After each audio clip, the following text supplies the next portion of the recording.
Today we're going to be making the mysterious light and shadow puppet. Ooh, and it's a dragon too. Ooh. So here's our good friend Ricki to show you all about it. Welcome back, kids, to Making Puppets at the Institute. Today's puppet is a really fun one because it's two puppets in one. It is a stick puppet as well as a shadow puppet. And we're going to call this project Light and Shadow Dragon Puppet. So let's get our supplies and make some puppets. So our supplies today: the dragon template in your kit, markers, color pencils, you can use crayons as well, 5 paper fasteners. These are also called brads. They're the little bendy things that are inside your kit. 2 coffee stirrers, the little black sticks inside your kit. And then some white glue or tape or hot glue. But always, if you're going to use hot glue, be careful. So I'd like to introduce you to my daughter. This is Alexia, and Alexia is going to build this puppet for us today. Now, Alexia is a commercial artist. She's a graphic artist, so she likes to blend colors a lot.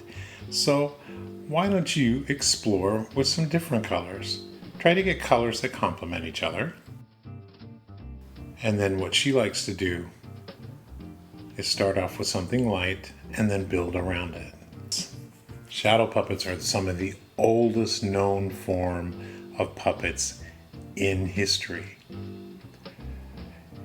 Later on, when you start taking world history, you'll learn about somebody by the name of Genghis Khan, who used to go around conquering countries, and at the end of a busy day, after everyone had their dinner, then they would set up screens. And these screens were made out of stretched hides. And then they would take puppets made out of the same material and they would put them behind the screen, and then they would shine oil lamps so the puppets would create a shadow on the screens. And this was the earliest form of TV or cable that anyone's ever seen. So let's get back to our puppet. As you can see, she's doing some blending. So this time she's going in with her darker colors, and then she'll build up on top of that. So really take your time. Spend a little time on this. Don't just scribble it all in. Actually get some colors and blend them together. Try some different looks. Add some things to it if you'd like. Little spots or extra scales. Now once you have all your pieces colored in, it'll be time to cut them out. Make sure you follow the lines and get it as close to the line as you can. Again, when you're coloring, doesn't matter if you go outside your lines, you'll be taking anything that busted through the line off the puppet.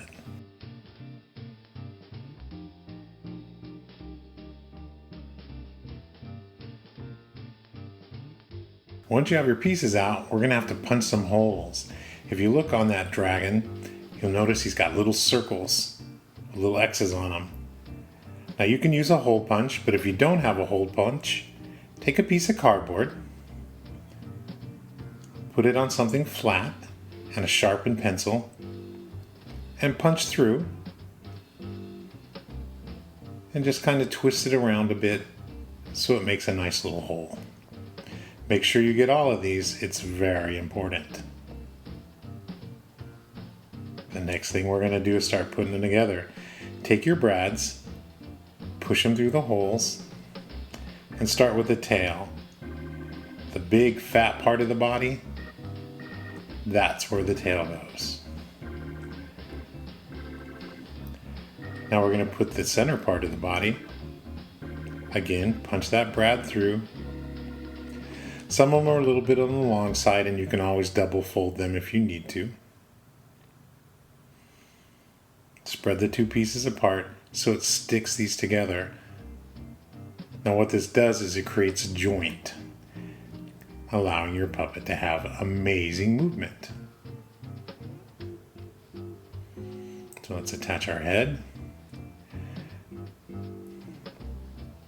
And the legs, they don't have circles on them, but you can put the holes right up top.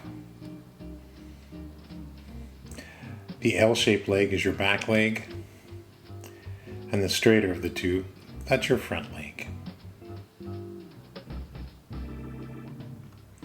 So there's our front leg. Take our last brad, push it through.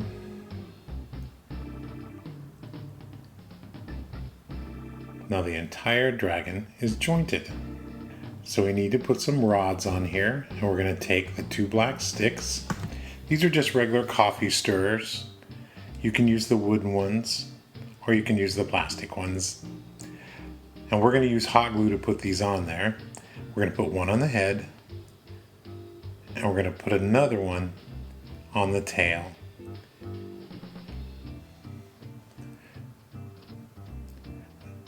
Now you can also use tape, or you can use white glue. But remember, if you're using white glue, you have to let it sit for a while.